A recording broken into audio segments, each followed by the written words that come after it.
Gosnell-Myers. So Ginger is a member of the Nisga'a and Kwakwaka'wakw nations. For 20 years, she has been bringing forward new perspectives regarding Indigenous peoples in cities while breaking down misconceptions about urban Indigenous realities in order to reframe our understandings of both issues and opportunities. And she has a just awesome CV, and I'm going to say something about that because I think it just tells us something about how privileged we are to have her. Ginger became the City of Vancouver's first Indigenous Relations Manager, and she was central in advancing Vancouver as the world's first official city of reconciliation, helped to create the city's reconciliation framework to ensure Indigenous identities and worldviews were respected and reflected in all city plans. And key to this work was supporting Vancouver City Council in recognizing that it was unceded Musqueam, Squamish, and Tsleil-Waututh homeland, and they're the only government in Canada to officially recognize this truth. She was also integral in the city's implementation of 28 out of the 94 Truth and Reconciliation Commission's calls to action, along with the adoption and recognition of UNDRIP into all aspects of city planning. Ginger also served as the project manager and public engagement director for the Environics Institute award-winning urban Aboriginal peoples study, which you reference in your chapter, I think, Ginger. This was Canada's largest research study on Aboriginal peoples living in cities, focusing on their values, aspirations, experiences, and identity, and challenging the largely held misconceptions holding up unjust assumptions and structures that further alienate this exceptional and fast-growing populations. She's also an Action Canada Fellow 2004, former co-chair to the Assembly of First Nations National Youth Council, former president of Urban Native Youth Association, and sits as a board member for the In Spirit Foundation, and is now the chairperson for Greenpeace Canada. She has facilitated and presented at numerous provincial, national, and international events, including the International Indigenous Women and Wellness Conference, the Senate Standing Committee on Aboriginal Peoples, and the UN Permanent Forum of Indigenous Peoples. Great. She's also the program director. She just was told for MST Futurism with the Black and Indigenous Design Collective, which sounds super exciting. This is a program that tries to mentor young Coast Salish people to enter into various fields within urbanism. She's won just a ton of awards, the 2014 City of Vancouver Service Award, the Legacy Achievement Award, the 2014 Union of BC Municipality Community Excellence Award, the 2019 Pierre L'Enfant International Planning Award. She's also delivered a TEDx talk. She has a Walrus talk.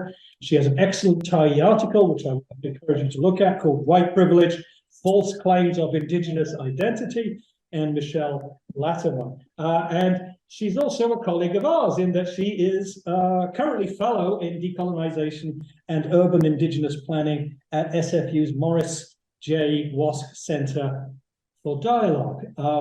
And we'll be talking about co-creating the cities we need through Indigenous knowledge, drawing, I believe, from a recently published book chapter. So, Ginger, it's just fantastic to have you here. We're so privileged.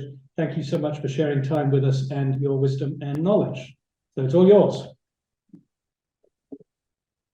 Oh. Yeah, thank you so much. Yeah, thank you so much, Nick.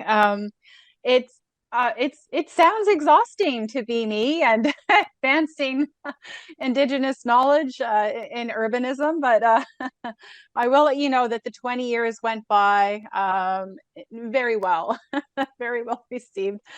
Thank you so much for having me here. I'm coming to you from the Squamish Nation community of Eslaon. Eslaon is located in Lower Lonsdale here in North Vancouver.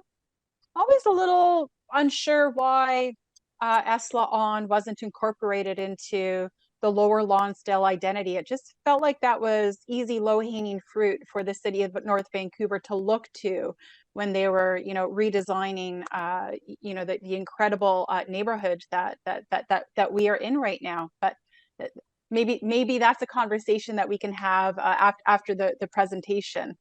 I really wanted to talk to and present to everyone by providing some context on my particular journey.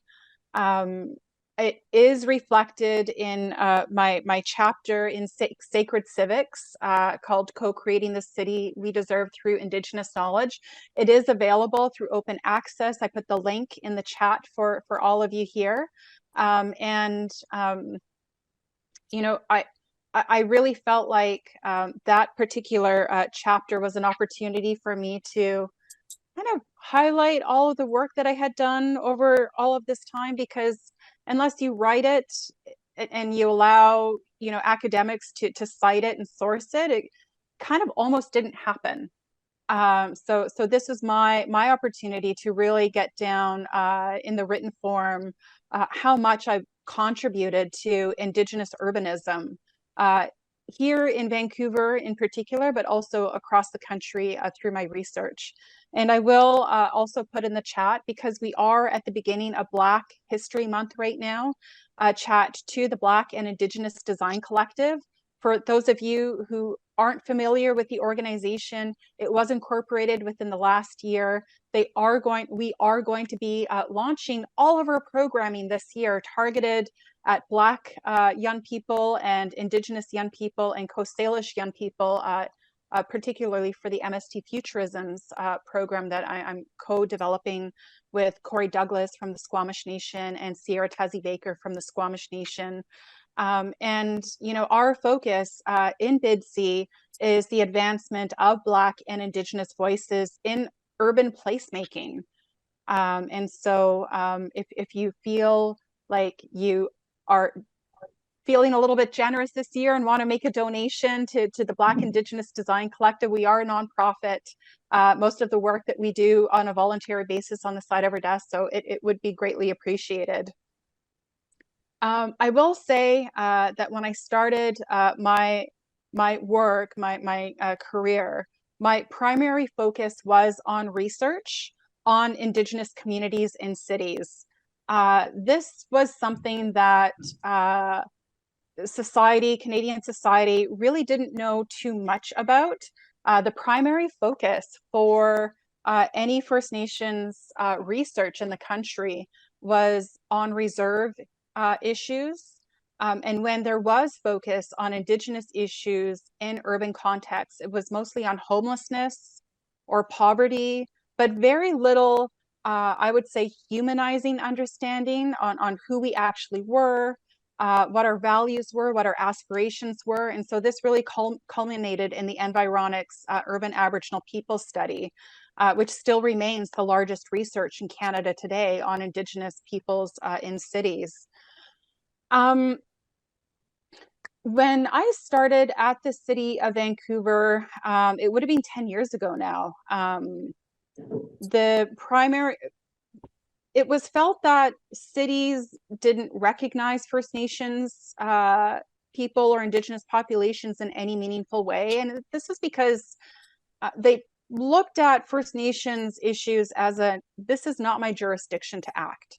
First Nations are, you know, the jurisdiction of the federal and provincial governments.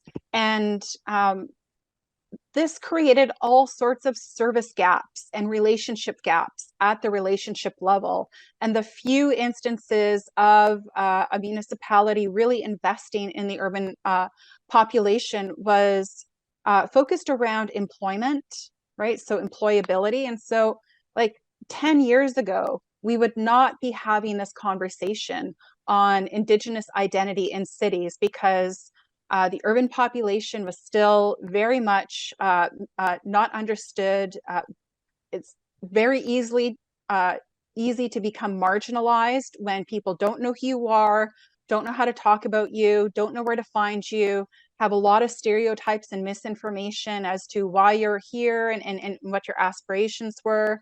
And now, you know, here we are, you know, I think very interested in learning, like, how can Indigenous knowledge contribute to city building, because we do have some examples where First Nations governments and Indigenous communities have contributed to the overall well-being of the urban landscape, but we don't particularly know about it because we didn't have significant partnerships in place at those times, and we were seeing First Nations largely undertaking their projects in isolation, right, without partnerships, and so it was kind of a, you know, if a tree falls in the forest, did it even happen? And in this case, well, it did, and it caused a big ripple, but not too many of us know about it.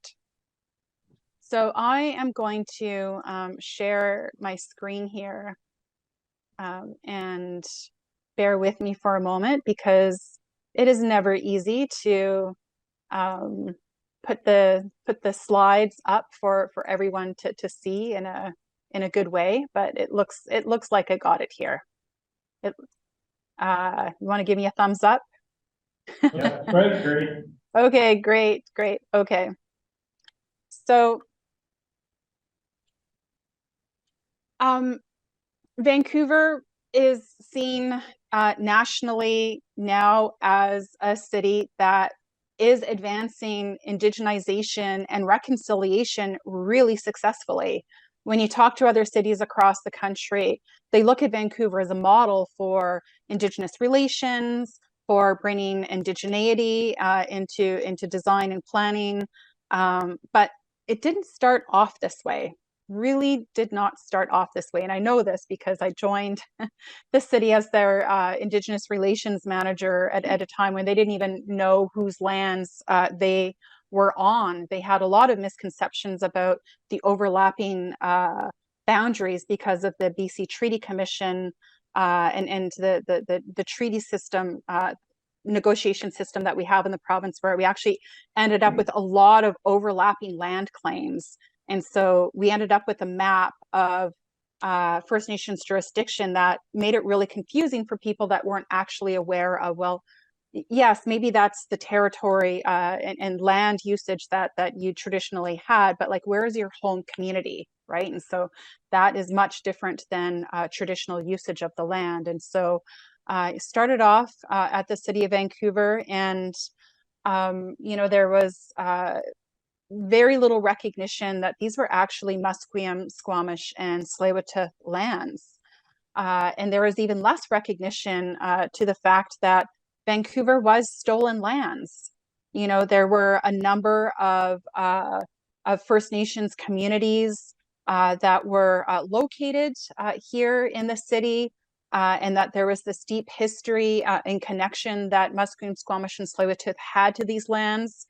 But we're only recently starting to learn about the stories of how there were Squamish villages in Stanley Park, and there were village sites in Kitsilano, and that you know, families were actually forced to flee their village, and they were put onto a barge, and they were literally like just set off to you know, drift, and luckily there were folks in the water at the time who were able to bring them over to the North Shore. And so this is history that most of us were not aware of.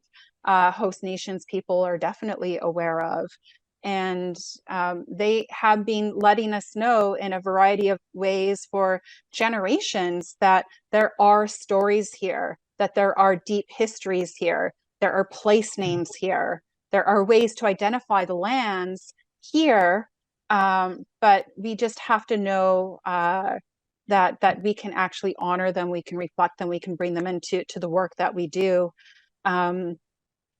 We in Vancouver a number of years ago started looking at, well, how did Vancouver streets and places get their names?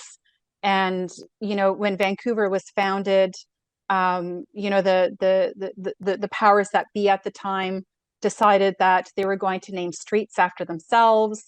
You know, and when the prominent, you know, Vancouverites at the time, you know, started running out of streets to name after themselves, they started naming them after their family members. When they started running out of family members, they started naming them after their neighbors, and I think some of their pets even had names, you know, named after them. And so there's this there's this rapid elimination of Indigenous knowledge all throughout the territories that we're on right now. Not only Indigenous knowledge of place names, but how there's actually a lot of spiritual and even supernatural places that are on these lands. And so some of the work that I'm doing right now on what we know as the Great Northern Way corridor in Vancouver is actually a place that was known as Squatch Eyes. And some of you might be familiar with Squatch Eyes because there's this beautiful Indigenous boutique hotel in Gastown called the Squatch Eyes Hotel. And it got its name Squatch Eyes because Chief Ian Campbell with the Squamish Nation was invited to name the hotel, and he says, well, I want to name it after the site that used to be here before the infill of False Creek happened, before industrialization and the expansion of the railway in Vancouver happened. And that place was actually called Squatch Eyes, and it was a place that had deep spiritual meaning to the Squamish peoples, especially. We're learning stories of supernatural portals that were in the area, and this gave rise to a lot of the creation stories and histories from other realms that we see reflected so beautifully in a lot of artworks that we see. So, we're starting to learn more about these lands. It's exciting. You feel deep honor in being able to learn these stories and think about, well, what does this mean for us? And what it means is that we're all starting to kind of catch up to the fact that there is truth of these lands, and that we will mutually start to remind each other in various ways of this significant truth. And so what you see here is a picture that I took a number of years ago where we had some guerrilla graffitiing of the Welcome to Vancouver signs. And this would happen on a regular basis, where the signs were taken over with unceded territory signs. And, there was growing awareness of the lands that we are on, and being told we need to build this reminder into the work that we do, especially those of us who have roles to play in planning of these lands and governing of these lands. And now it's normal. Now we're talking about it. We needed a systematic way in order to embed this into the city of Vancouver to create the systemic change that allowed for indigenization across the city to actually take root, to ensure that there are policies in place that all city departments followed, and that would in turn be reflected in the relationships that the city had with its external stakeholders, relationships with organizations, with developers. And so in 2014, I developed what we called the City of Reconciliation Framework. It had three main pillars at this time. I will say that we are coming out of the year of reconciliation at this point. And so we had been undergoing a year of a number of events and activities. And I had started a citywide review of all of the Indigenous policies and initiatives that were in place, and it culminated in this framework. The first pillar of the framework was really centered around learning, because there's so much that we don't know. And when you look at important documents like the Truth and Reconciliation Commission of Canada, their 94 calls to actions, it's one of the only actions that's repeated multiple times, is this call that we take time to learn about the history. We start to acknowledge this history. We start to acknowledge the impacts because of this history, and that we use this knowledge to start providing opportunities for filling in a lot of the gaps that were created, but also helping us realize our aspirations for these places. And city staff really needed to understand the lands that they were on and learning about the history, so that they could be informed when they did their work, and so that they could do their work from a place of knowledge and have meaningful relationships, as opposed to relationships that were rooted in, I would say, ignorance and misinformation. So this learning was foundational to our reconciliation framework. It's the next pillar, pretty self-explanatory. You need to strengthen relations. You need to work with the First Nations governments on a government-to-government basis.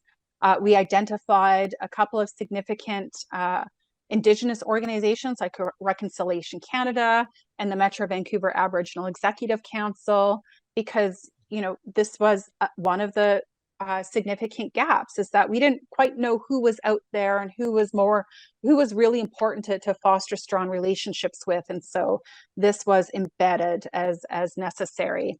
And the final pillar, super important, probably the one that has the most long-lasting effect in city staff's work plans today, was on effective decision-making, because this asked staff to think about how can you conduct your work differently. It provided permission for staff to take thoughtful risks and allowed them to make exceptions to normal processes. And this was the policy that allowed us to break policies, long-standing existing policies. The city's heritage policy is a really good example, because the city's heritage policy at the time focused on buildings built prior to 1940s, and they gave them various grades depending on how significant of a heritage building and design that it offered. But there was no room for Indigenous heritage in the heritage policy, nor for other cultural communities. Heritage is is focused on tangible built form. So when we were looking at a significant building that was actually on a piece of land that MST had purchased, and MST didn't want to retain because it reflected a history of that stemmed back to the residential schools and taking children from communities. The heritage policy would have prevented MST from removing this would have been the old RCMP headquarters on the Heatherlands development that's taking place right now. You know, normally, like, nobody would have been able to touch that building because it was deemed Class A. But the City of Reconciliation framework was a Trump. Nobody wants to say a Trump policy in this day and age, but it allowed us to say, well, wait a minute, this existing policy is actually harmful because of the RCMP's history, because it was the first RCMP building, because the RCMP, and we know this now, were created in large part to remove children from their communities and send them off to residential schools. This was not a building that MST wanted to keep on lands that they now owned, and we're in the process of designing and developing. And so, you know, why govern if you can't break your own rules if it's in the best interest of what you're trying to do today? Very important. And we also had long-term goals. This is just functional project management stuff. But it was very helpful because city staff were kind of scratching their heads at the City of Reconciliation policy going, well, this is great for us. We're going to learn, we're going to strengthen relationships, and we're going to look at some policies that perhaps need changing, but then what, right? And so, you know, we clarified it a little bit more with what you see here, and then we really started to take off in our efforts. And, you know, this really paved the way for the city, which is going to look very different in the next couple of generations, because, you know, what we see here are renderings from the Squamish Nation Sanok project, from MST's Jericho Lands project and the Heatherlands project, and First Nations in the city of Vancouver are buying their land back, and they're developing them to create the economic wealth that everyone else has been able to generate for themselves, but First Nations have not been able to generate for themselves because of a lot of discriminatory policies at both the federal and municipal level. And so the wealth is going to be shared. And what's beautiful about MST's projects is that they're not going to be selling these lands. It took them so long to get these lands back. They're going to hold them for future generations.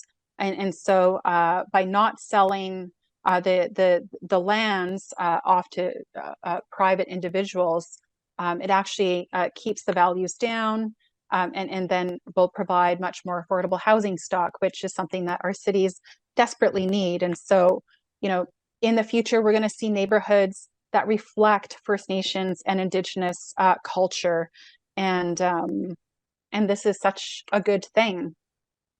So, why does indigenizing cities matter? Well, we have a vibrant Indigenous community that has grown without the knowledge or support of external agencies. Indigenous peoples and communities have largely been fostering our communities in cities on our own, without significant relationships with any other levels of government or significant relationships with the private or nonprofit sector. And it reflects how we really have had such a horrible, terrible history that many of us are learning about for the first time. And most of us are realizing that what we did learn when we were going through the education systems were that Indigenous peoples were relegated to the past only. And this is not true at all. We are very much contemporary. We have contemporary issues. We have contemporary ways of expressing our culture and our identity.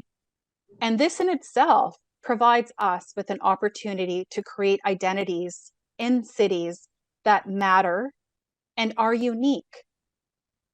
And right now, as an example, Vancouver is known as a city of glass, but it's also incredibly culturally neutral. It doesn't reflect anyone, which is actually pretty closely aligned with the city of glass. The reflection kind of isn't showing us who we actually are.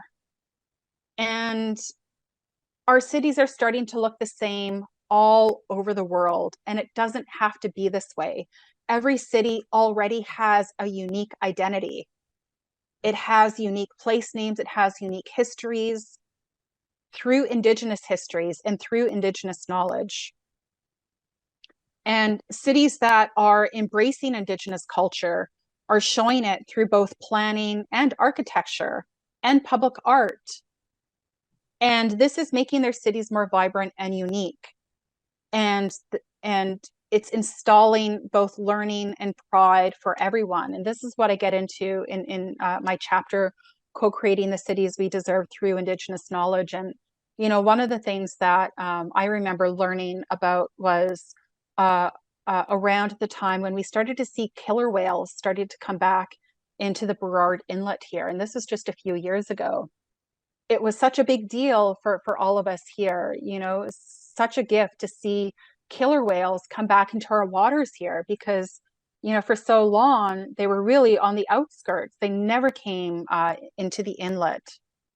And then I found out that the year prior, the Tsleil-Waututh Nation had finished off restoration projects of eelgrass beds around New Brighton Park and up the inlet, and that these restoration activities brought back the herring into the inlet, which attracted all other sorts of sea life, which then resulted in, the top of the food chain, the killer whales coming back in.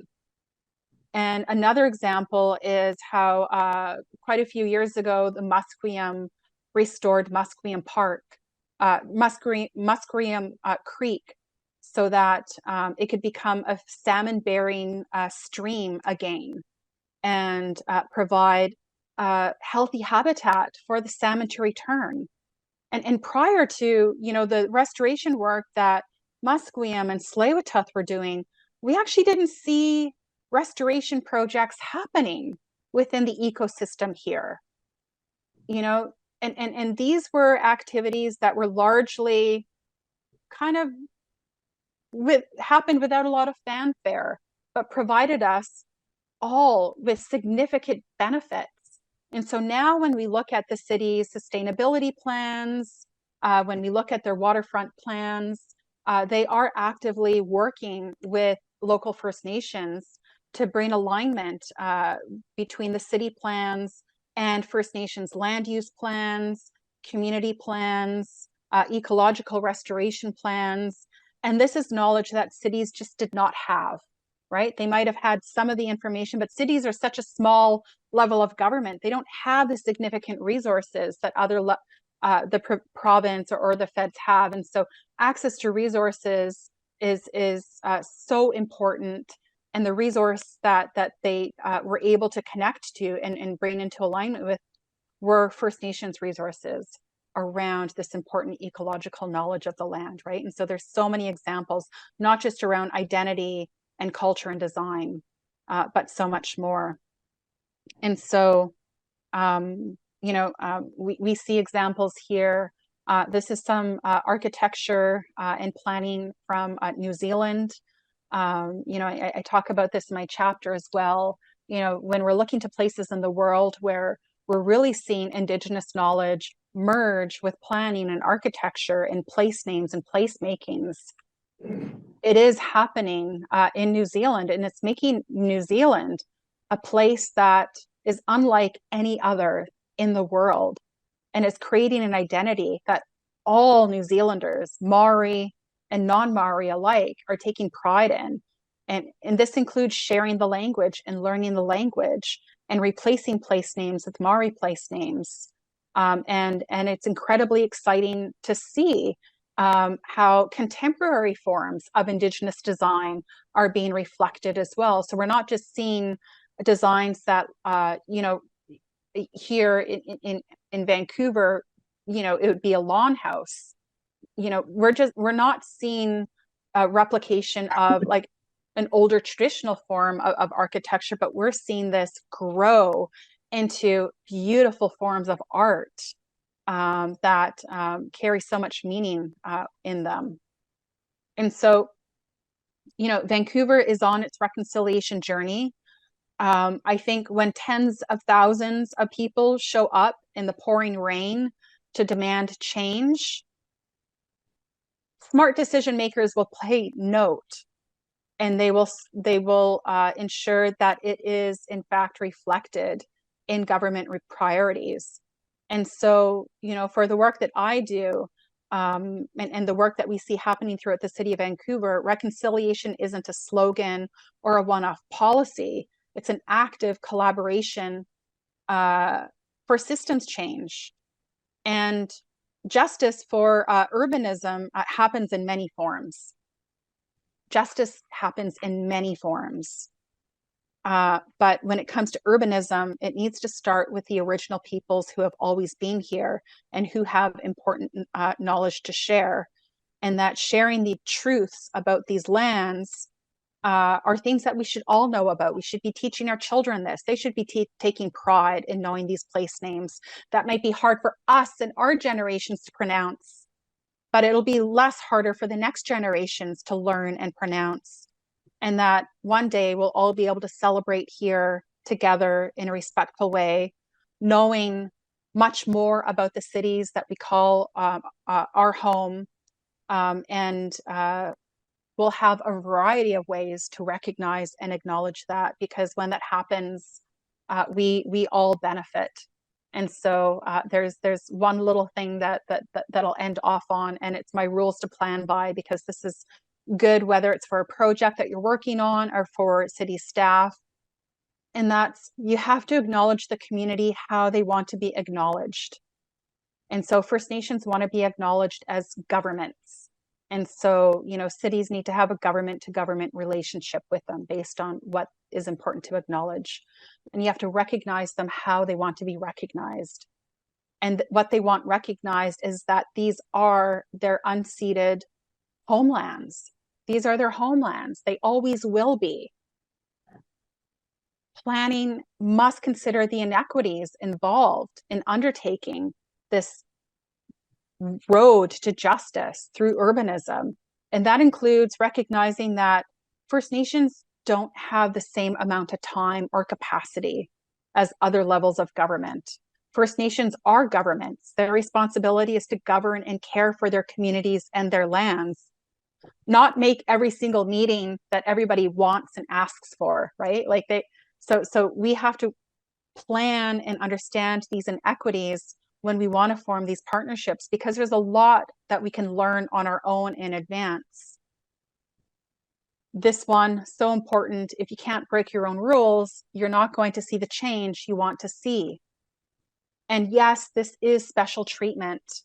I had to have many tough discussions with decision makers who felt that special treatment was a dirty word, and it's not. This is exactly what needs to happen to right a lot of the inequities that have been in place for far too long.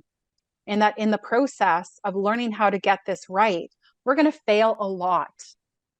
And I failed a lot in my work. I've said the wrong things, I've done the wrong things, I've written the wrong things, I've acknowledged the wrong things, but you fail and you learn and you try again and again and again. And this is how we learn. And the other thing is, be prepared to feel like you're making it all up, because there is no roadmap for this. There might be examples in other parts of the world, and I referenced the Maori and New Zealand examples.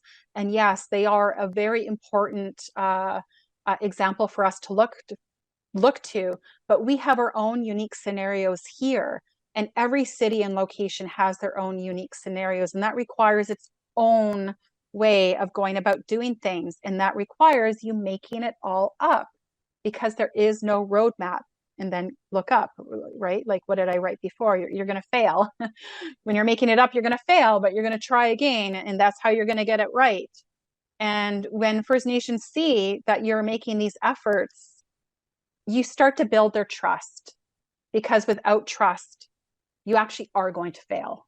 You're going to fail. They're not going to want to meet you halfway. They're not going to believe that your efforts are actually valid. And ultimately, the work that we are undertaking is about creating space and finding a way to honor those voices.